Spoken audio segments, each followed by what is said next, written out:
আসসালামু আলাইকুম। ৫টি মার্জার হওয়া ব্যাংক যা বর্তমানে সম্মিলিত ইসলামী ব্যাংক। তো এই সকল ব্যাংকের গ্রাহকরা ডিপিএস এর অর্থও কিন্তু ফেরত দেওয়ার বিষয়ে ইতিমধ্যে প্রক্রিয়া নির্ধারণ করা হয়েছে। ঠিক তেমনিভাবে মঙ্গলবারে কিন্তু জানানো হয়েছে যে যেই সকল গ্রাহকরা অসুস্থ তারা চাইলে ১০ লক্ষ টাকা বা এর চেয়ে বেশি উত্তোলন করতে পারবেন। আর এই বিষয়গুলো কিন্তু নিশ্চিত করেছে বাংলাদেশ ব্যাংকের সহকারী মুখপাত্র শাহরিয়ার সিদ্দিক। অর্থ কিভাবে উত্তোলন করতে পারবেন, ভিডিওটা লাইক করে চ্যানেল নতুন দর্শক হয়ে থাকলে সাবস্ক্রাইব করে দিবেন। চলুন বিস্তারিত বিষয়গুলো আমরা জেনে আসি। বাংলাদেশ ব্যাংকের সহকারী মুখপাত্র জানাচ্ছেন যে যেই সকল গ্রাহকদের সঞ্চয়ী বা কারেন্ট অ্যাকাউন্টের পাশাপাশি ডিপিএস বা মেয়াদি হিসাব রয়েছে, এই সকল হিসাবের মেয়াদ যদি শেষ হয়ে যায় তাহলে প্রথম দিকে আপনারা কিন্তু ১ লক্ষ টাকা পর্যন্ত উত্তোলন করতে পারবেন। কাইন্ডলি এই স্কিমটা ফলো করুন। সেখানে বিস্তারিত বলা হয়েছে যে ডিপিএস বা এফডিআর এর মেয়াদ পূর্তির সময়ে পৌঁছাবে সেগুলো থেকে প্রাথমিকভাবে ১ লক্ষ টাকা উত্তোলন করা যাবে। বাকি অর্থ নতুন করে নির্ধারিত সময় অনুযায়ী নবায়ন করা হবে। প্রতিবার নবায়নের সময় আমানতকারী তাদের মুনাফা তুলে নেওয়ার সুযোগ পাবেন, যদিও মূল অর্থ অপরিবর্তিত থাকবে।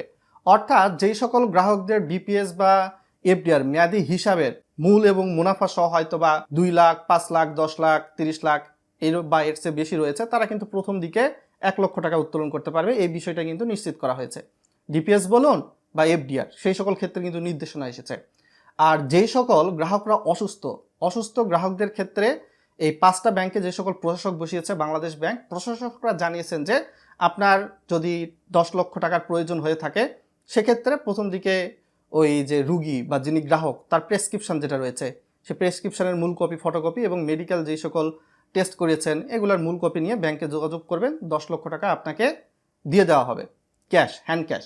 আর যদি ১০ লক্ষ টাকার বেশি উত্তোলনের প্রয়োজন হয় তাহলে অবশ্যই আপনার প্রেসক্রিপশন প্লাস আপনার যেই সকল মেডিকেল টেস্ট রয়েছে এগুলোর ফটোকপি, আপনি যেই ব্যাংকের গ্রাহক সেই ব্যাংক থেকে বাংলাদেশ ব্যাংক বরাবর একটা লিখিত আবেদন দিবেন।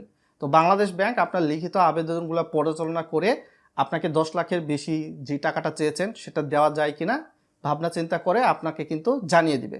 তখন আপনি যে ব্যাংকের গ্রাহক সেই ব্যাংকে গেলে উত্তোলন করতে পারবেন যদি ১০ লক্ষের বেশি অর্থের প্রয়োজন হয়। এর আগে বাংলাদেশ ব্যাংকের প্রধান কার্যালয়ের সামনে একীভূত ব্যাংকগুলোর আমানতকারীরা বিক্ষোভ করেন। সম্মিলিত ইসলামিক ব্যাংকের গ্রাহকদের আমানত ফেরত পেতে কিছুটা ধৈর্য ধারণ করার আহ্বান জানিয়েছেন এবং আমানতকারীদের অর্থ ফেরত দিতে একটা নির্দিষ্ট স্কিম প্রণয়ন হয়েছে। সেই স্কিম অনুসারে ধাপে ধাপে আমানত ফেরত দেওয়ার কার্যক্রম রয়েছে। এই স্কিম অনুযায়ী আমানতকারী প্রথম দিন থেকেই ন্যূনতম ২ লক্ষ টাকা তুলতে পারবেন। পরবর্তীতে ধাপে ধাপে প্রতি ৩ মাস পর পর ১ লাখ টাকা করে তোলা যাবে।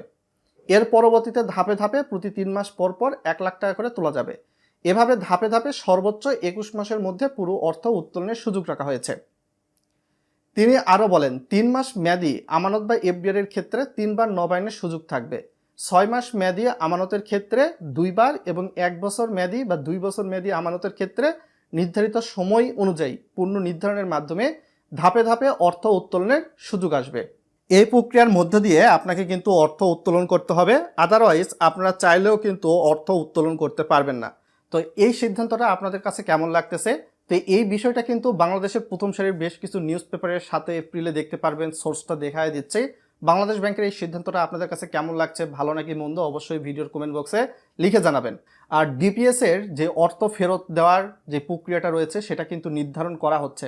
এটা যখন পাস হবে তখন কিন্তু আপনার ডিপিএস এর মেয়াদ যদি শেষ হয় আপনি অর্থ উত্তোলন করতে পারবেন, যে প্রক্রিয়াটা বলে দিলাম নিউজ পেপারে ছিল।